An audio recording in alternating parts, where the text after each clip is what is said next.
কোরআন শরীফে কোথাও বলা হয় নাই যে বেহেশতের মধ্যে আল্লাহ মদ খাওয়াবেন। আছে কোথাও? আছে কোথাও? বরং আল্লাহ রাব্বুল আলামিন বলেছেন জান্নাতে কি পান করাবো শোনো, ওয়াসাকাহুম রাব্বুহুম শারাবান তাহুরা, জান্নাতের ভিতরে তোমাদেরকে পান করানো হবে শারাবান তাহুরা, পবিত্র পানীয়। তাহের এবং তাহুর দুটি কথা। তাহের বলা হয় সেই জিনিসকে যা নিজে পাক আর একজনকে পাক করতে পারে না, যেমন মধু, যেমন তেল, যেমন দুধ নিজে পাক, কিন্তু দুধ দিয়ে যদি কেউ গোসল করে, দুধ দিয়ে যদি কেউ উজু করে, ও নিজে পাক কিন্তু আপনাকেও পাক করতে পারবে না। এটার নাম হচ্ছে তাহের।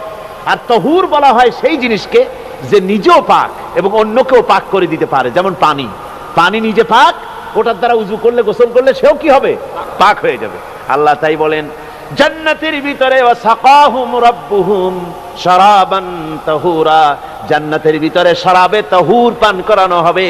ওই শরাবটা নিজেই পাক, আর যে পান করবে তাকে আরো পরিচ্ছন্ন পবিত্র করে দেবে। জোরে বলেন সুবহানাল্লাহ।